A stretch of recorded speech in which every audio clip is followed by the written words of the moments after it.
Hi, everyone. Welcome to Lazy Hype, where we talk all things wellness. Today, I have the hardest working entrepreneur, good friend, Alex from Club Pilates, joining me from his car because he's probably a busy dad right now, dropping off his mom, also, probably heading to a studio.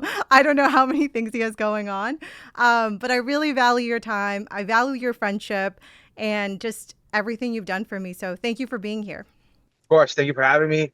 I think I mentioned this is probably my first podcast, so you get the Oh, honor. You get the honor for me to be on the first podcast ever. I So am I'm so excited for that.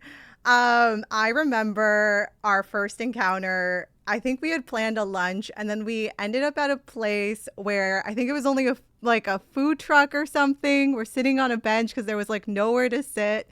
And you kind of just like built this like boost of like confidence for me just from hearing your story and also your vision for the future. And I feel like since then to today, you've kind of accomplished it all, like two kids, wife, multiple businesses. It's really cool to see. It's really inspiring. And so I thought, why not bring this to the community so more people can be inspired by you? I love it. Yeah. So walk me through your journey. I want to hear from the very beginning. You don't seem like the kind of guy that dreamt of opening up Pilates studios. So I want to Um, hear what the early day dreams were, what led you to today. And yeah. yeah, dreams changed every day. It looks like. Obviously, when I was a kid growing up, always wanted to play sports, be one of those athletes. And next thing you know, I own a Pilates studio. So definitely not something I dreamed of when I was a kid. Actually, when I got hired to work for Club Pilates, I didn't even know what Club Pilates was. So that's the funny thing. So about 11 years ago, made a move from New York to California. Back in the days, I was a street vendor selling, I love New York City shirts. And that was a big part of my career that kind of helped me get to where I got, right? You kind of think about all these back in the days, what started everything. And I think that was when I first started my sales career, is just being that street vendor in Times Square, selling those I love New York City shirts. And then out of nowhere, I decided to make a jump. I wanted to leave New York. I was over it. Jumped in my car, and 5 days later, made it to California and was looking for work. And the founder of Club Pilates back then, Allison Beasley, who started Club Pilates, out of nowhere, just called me one day and said, "Are you interested in working at Club Pilates?" At that moment, when she said, "Are you interested in working at Club Pilates?" I thought it was actually a club because I applied for other jobs when I was looking for work, and I looked for to become a bouncer at a club. So Oh when my she God. called me, I really thought she was trying to hire a bouncer. I had no idea this was actually a Club Pilates fitness studio, reformers, and you're going to be selling it. So I was like, "Yeah, I'm interested." And did my interview.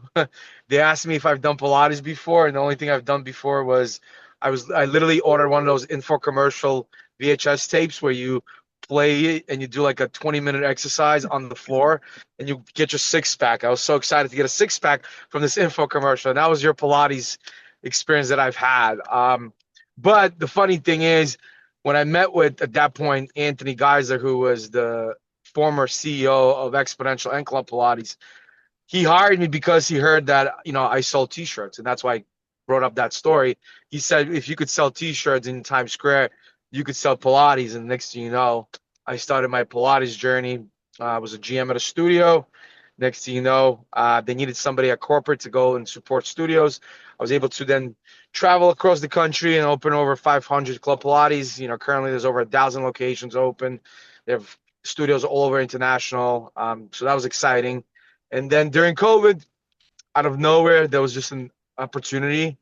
I'm from Brooklyn, and out of nowhere, there was an opportunity to take over an existing Club Pilates studio in Brooklyn, New York. The funny story is I got it for $100. So nobody ever believes that I became an owner and all it took was $100. Which is true. It did take $100, but prior to that, it took a lot of hard work, and I always talk about it. Just work. You work hard, and you'll get what you deserve. Luckily, became an owner then, and then became partners with the first owner of Club Pilates in New York City. They own Tribeca, and now we have 7 studios. We're opening 2 more, and we're just gonna keep growing. And it's been an interesting journey because I was able to worked for Exponential Fitness. I was able to see that company grow, become public, and support owners through that process, and also be an owner on that side. So I got to kind of learn both sides of it, be an owner and be also a supporter. And when I met you, that's when I literally just became an owner, and I was like telling everybody, like, if I could do it, you could do it. Like, whatever your dreams are, just go chase them. And it's really true, right? Like, you talk about it right now. I still don't take a moment to just sit back and look at back at these things. I just keep going. I'm not retiring yet, so maybe when I retire, I'm gonna sit back and just look through this journey. Maybe write a book or something. You But should. it's been an exciting journey, and I'm happy to be on this road and get to meet people like you and help them out and see where it goes from there.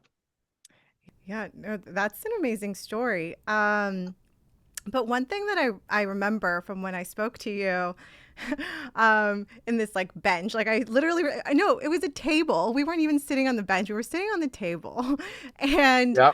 um, you were talking big, like you weren't talking small. And I think that that's really like your mindset, right? So it's like, and that was like what, like 3 years ago. So it Yeah. just shows like it's really like a mind thing. You didn't even know what Club Pilates was. You thought it was a club, but you were like, I'm gonna get this because it's a job. And so it's like it's I guess it's like such like a mind game. But to me, like to be able to really execute mind, I have to have balance, and I have to. I've noticed for me, I have to move with like chaotic ease. How do you balance things and like move through life, because you seem to be moving at like such an amazing pace? I need to get to your level, so like give me all the tips and tricks. From the outside, people think I'm not like organized, but in my head, I'm very organized. Mm.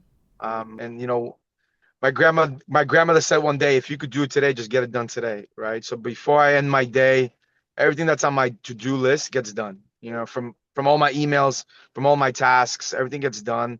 And you just gotta have this like organization, but not only just be organized, but you have to be consistent, right? They talk about it all the time.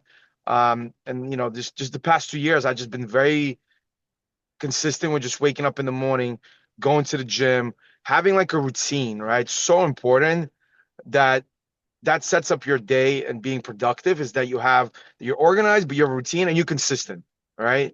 And then things are gonna come up always out of nowhere that you have to deal with it. But you also got to balance things out. The minute I get to the house, I don't bring work with me, right? I could have a very upsetting day.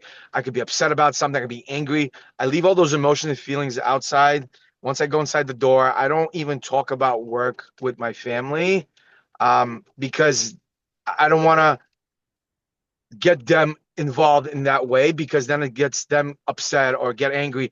I just want to talk about what's going on in the family. Like, they Mm. don't need to know what goes on in the business. I got that handle, and when I come home, I want to disconnect, right? So I think the way to look at it is, it's a mindset that you have every morning. You wake up and you want to be organized. You have things you need to get done, and get it done. Everyone has the same 24 hours. We all live the same way. It's just how you approach it and how you take it every day.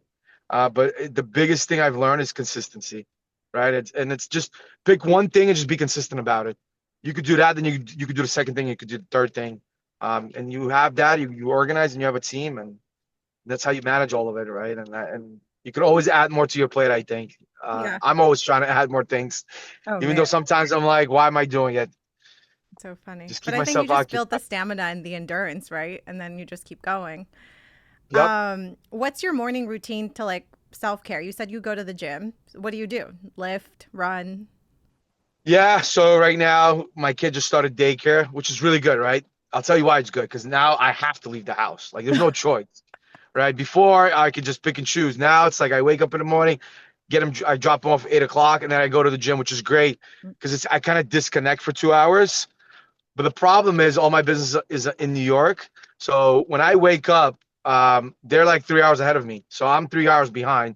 So while I'm in the gym, I get to disconnect, but I also able to work as well because I'm listening to music. I'm kind of in the zone. I'm not distracted with anything. So I really like the gym because it keeps me from being distracted and keeps me focused. Not only am I focusing on my body, but in working out and doing, and I weight lifts, but I'm also focusing on my business. I'm not being distracted by anything. And then I do a lot of work on my treadmill. I do all my phone calls for that 30, 40-minute treadmill that I do 5 days a week. It Oh, gives me a chance to like stick to that routine.